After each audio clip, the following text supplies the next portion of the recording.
ভিডিওতে আমরা পঞ্চম শ্রেণীর তৃতীয় পর্যায়ক্রমিক মূল্যায়নের গণিতের 1 নম্বর স্কুলের প্রশ্ন উত্তরগুলো আলোচনা করব। একের কতে হবে লুডোর ছক্কার আকৃতি হলো ঘন। খ, যে ত্রিভুজে 3টে বাহুর দৈর্ঘ্য সমান সেই ত্রিভুজটি হলো সমবাহু। গ, যে কোণটি সূক্ষ্মকোণ সেটা এখানে হবে 45 ডিগ্রি। সূক্ষ্মকোণ মানে 90 ডিগ্রি থেকে যে কোণগুলোর মান কম। ঘ, ঘড়িতে যখন ঠিক সকাল 6টা বাজে ঘন্টার কাঁটার মিনিটের কাঁটা যত কোণ করে থাকে তা হলো 180 ডিগ্রি। তোমার ও তোমার বন্ধুর বর্তমান বয়সের সমষ্টি 18 বছর। 5 বছর পরে তোমার আর তোমার বন্ধুর বয়সের সমষ্টি কত হবে? তাহলে এখন বর্তমান সমষ্টি 18, 5 বছর পর যেহেতু পর তাই যোগ, আর 5 বছর পরে দুজন তুমি আর তোমার বন্ধু 10, তাই হবে এটা 18 যোগ 10 সমান হবে 28 বছর। 2 এর কতে দিয়েছে 75 পয়সা মানে কত টাকা? পয়সা থেকে টাকায় যেতে গেলে 100 দিয়ে ভাগ করতে হয়। 75 এর 100, দুটো শূন্য তাই একটা দশমিক হয়ে দুটো শূন্য সংখ্যার বাঁদিকে বসবে, তাই 0.75 টাকা। খ বলেছে যে বর্গক্ষেত্রের ক্ষেত্রফল 169 বর্গ সেমি। বর্গক্ষেত্রের ক্ষেত্রফল দেওয়া থাকলে তার বর্গমূল বার করতে হয়। তো এইভাবে এটা হচ্ছে বর্গমূলের চিহ্ন। তাহলে একটা বাহুর দৈর্ঘ্য হবে, এটাকে বলে √169 মানে 169, তার মানে 13 13 হয় 169। সেই জোড়া থেকে একটা বেরোবে, তার মানে বাহুর দৈর্ঘ্য হবে 13 সেমি। কারণ বর্গক্ষেত্রে ক্ষেত্রফলের সূত্র হচ্ছে বাহু গুণ বাহু। তো একটা বাহুর দৈর্ঘ্য যদি 13 হয় তাহলে ক্ষেত্রফল 13 গুণ 13 169 বর্গ সেমি হবে। গ বলেছে ত্রিভুজের 3টে কোণের সমষ্টি 180 ডিগ্রি। খ, সমকোণী ত্রিভুজের সমকোণের বিপরীত বাহুর নাম অতিভুজ। বৃত্তের বৃহত্তম যা কেন্দ্রবিন্দুগামী তাকে ব্যাস বলে। 3 এর কতে দিয়েছে যোগ করতে 2 এর 15, 4 এর 25। তাহলে 15 আর 25 লসাগু হচ্ছে 75। তাহলে এখানে 75 লিখলাম। 75কে 15 দিয়ে ভাগ করলে 3 5 15 বাদ দাও, পড়ে থাকছে 5। 5 দুগুণে 10 আর এর হর হচ্ছে 25। 5 আর 5 গুণ করলে 25 বাদ দাও, পড়ে থাকছে 3। 3 4 12। 10 আর 12 যোগ করলে হবে 22। 22 এর 75।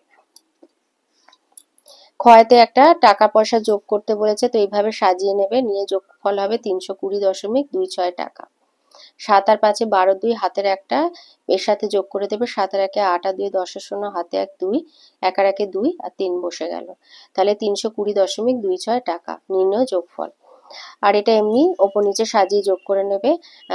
4 আর 5 9, 9 7 16 6 হাতে 1, 2 আর 1 3 7 10 আর 7 17 7 হাতে 1, 6 1 7 7 8 15 5 20 0 হাতে 2, 4 আর 2 6। নির্ণয় যোগফল 676। 4 বিয়োগ করতে বলেছে 13 18 আর 5 27, তাহলে 18 আর 27 লসাগু হচ্ছে 54।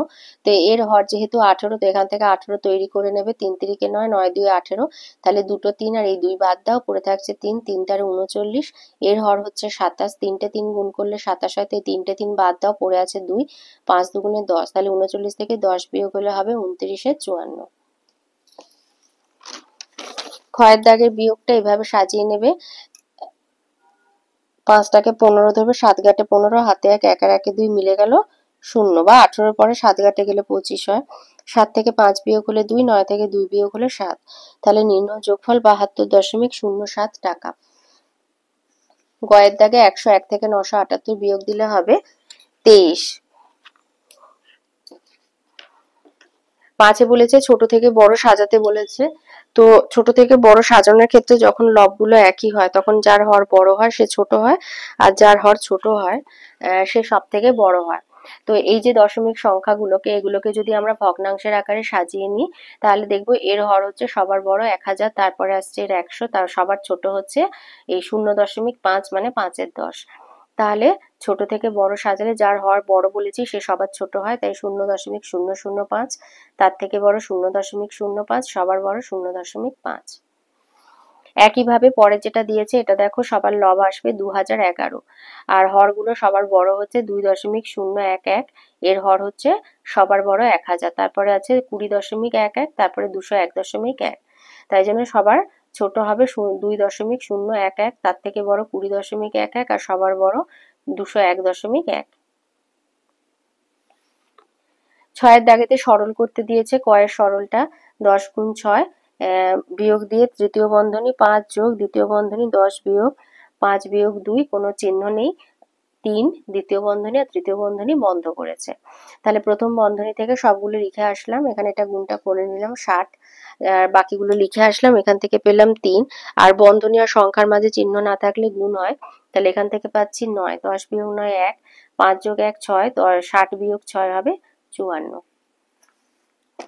ক্ষয়ের দাগেতে এখানে বন্ধনীর ভেতরের যোগটা আগে করে নেবে। 2 আর 9 এর লসাগু হবে 18, 9 একে 9, 2 দুগুণে 4, তাহলে 13 আর 18, আর বাকিগুলো লিখতে থাকবে। বিয়োগ 4 এর 15 যোগ 5 এর 18, এই দুটো যেহেতু একই হর বিশিষ্ট তাই এক জায়গায় করে নিয়ে বিয়োগ 4 এর 15 কে আলাদা রাখবে।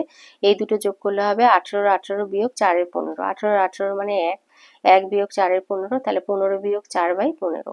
পূর্ণ সংখ্যা যোগ বিয়োগ শিখে গেছো তো এখানে, তাই 15 বিয়োগ 4 হলো বাই 15, তার মানে 11 আর 15। গয়ের দাগের সরলটা করব।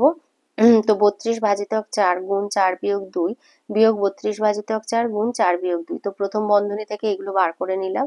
তাহলে 32 ভাজিতক 4 গুণ 2 বিয়োগ 32 ভাজিতক 4 গুণ 2, তাহলে ভাগের কাজগুলো আগে করে নেবে। 8 গুণ 2 বিয়োগ 8 গুণ 2, তার মানে 16 বিয়োগ 16 সমান 0। 7 কতে বলেছে ভ্যান গাড়ি করে 3 কিলোমিটার দূরে এক জায়গায় মালপত্র নিয়ে যেতে 45 মিনিট সময় লাগে, 4 কিলোমিটার দূরে অন্য একটা জায়গায় মালপত্র নিয়ে যেতে কত সময় লাগবে?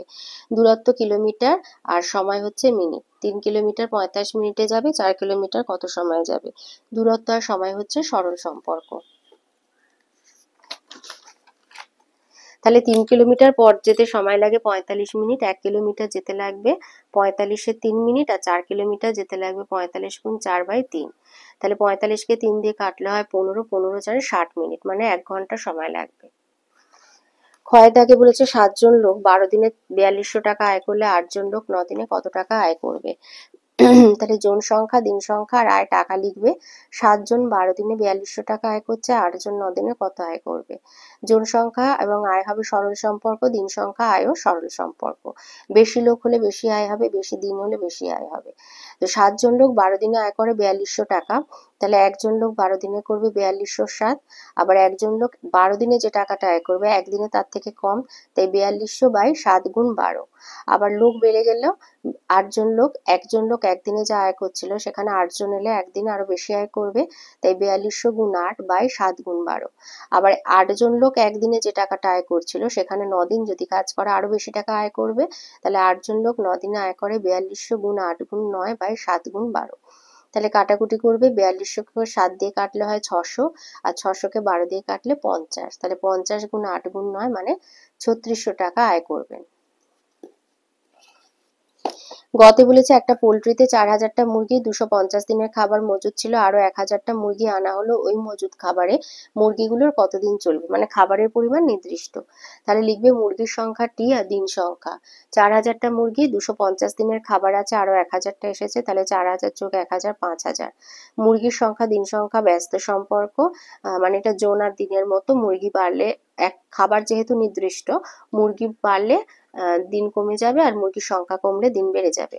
তো যে খাবারে 4000টি মুরগি চলে 250 দিন, একটি মুরগি চলবে 250 গুণ 4000, আর 5000টি মুরগি চলবে 250 গুণ 4000/5000। এবার 4000-এর 3টে শূন্য আর 5000-এর 3টে শূন্য কেটে দিলে 250কে 5 দিয়ে কাটলে 50, 50 গুণ 4 হবে 200 দিন, তাহলে ওই মজুদ খাবারে মুরগিগুলির 200 দিন চলবে।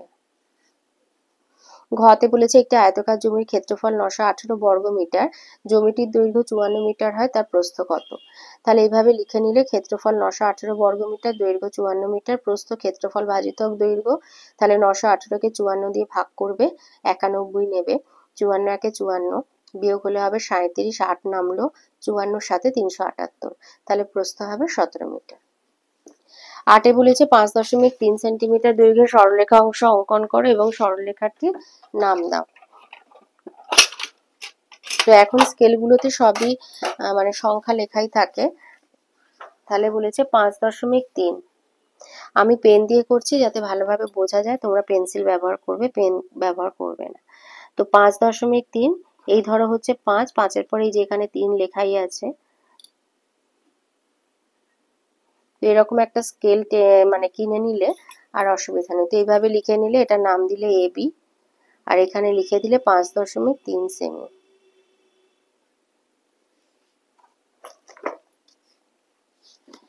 নয়তে বলেছে 4 সেমি দৈর্ঘ্যের ব্যাসার্ধের একটি বৃত্ত অঙ্কন করো। ব্যাসার্ধ আমরা সবসময়, এই বৃত্ত আমরা সবসময় ব্যাসার্ধ ধরেই অঙ্কন করি। তাহলে আমাকে 4 সেন্টিমিটার মাপের আগে একটা সরলরেখাংশ টেনে নেবে।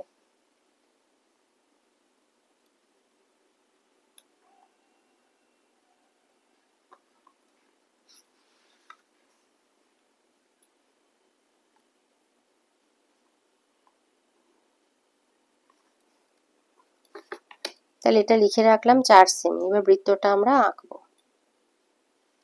এবারে পেন্সিল কম্পাসের সাহায্যে এইভাবে মাপটা নেবে। এইভাবে মাপ নিয়ে এখানে বসিয়ে বৃত্তটা এঁকে নেবে।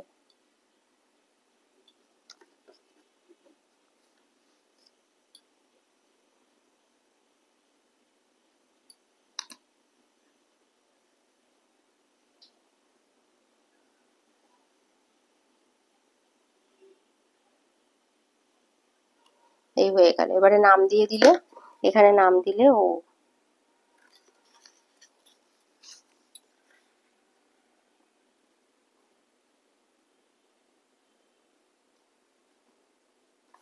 এখানে নাম দিয়ে দিলে ওয়ে। এটাও নাম দিয়ে দিতে পারো ওয়ে।